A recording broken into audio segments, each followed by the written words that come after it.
Stop, tu roules sur le boulevard BD, cet album est fait pour toi. Tati et le film sans fin. Jacques Tati est un cinéaste qui n'a pas d'agenda, pas de clé, il ignore l'heure. Alors, il a besoin d'une script.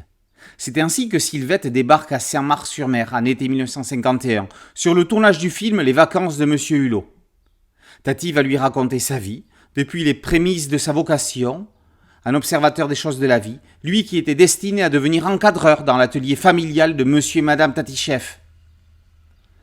Admirateur de Keaton, Lloyd, Lender, Mack Sennett, W.C. Fields ou autres Laurel et Hardy, il se souvient surtout du méconnu Little Teach et sa danse des grands souliers.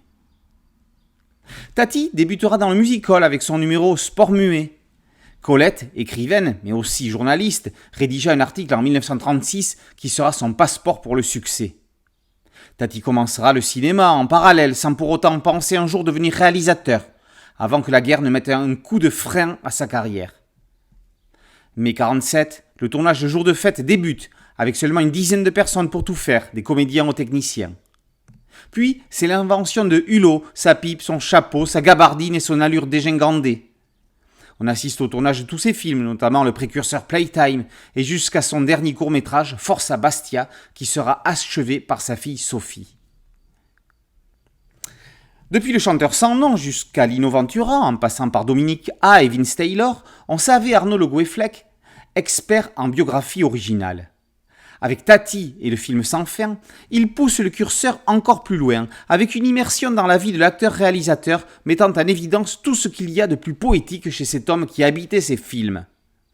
La dernière scène, avant l'épilogue, est particulièrement magique et émouvante, tout en donnant son sens au titre de la bande dessinée. Tati et le film sans fin.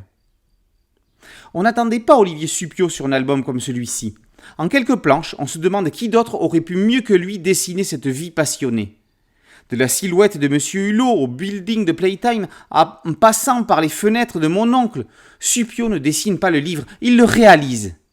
Il donne à Tati des allures de Tintin harcelé par deux Dupont philosophes qui se questionnent et l'interrogent sur sa théorie du cinéma. Tati disait « Un artiste de musical n'a pas des spectacles, mais un numéro, un seul, qu'il perfectionne tout au long de sa carrière. » C'est ce qu'il s'est attaché à faire. Arrangé, à côté de Jacques Prévert n'est pas un poète de Caillot et Bourris, paru il y a quelques années chez Air Libre, Tati et le film sans fin est de ce genre d'album biographie permettant de transcender la vie d'un artiste en utilisant toutes les possibilités du média bande dessinée. Remarquable.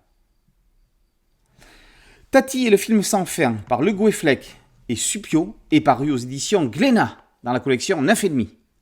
Boulevard BD, c'était un site dédié, un podcast audio et une chaîne YouTube. Merci de liker, de partager et de vous abonner. À très bientôt sur Boulevard BD. Ciao.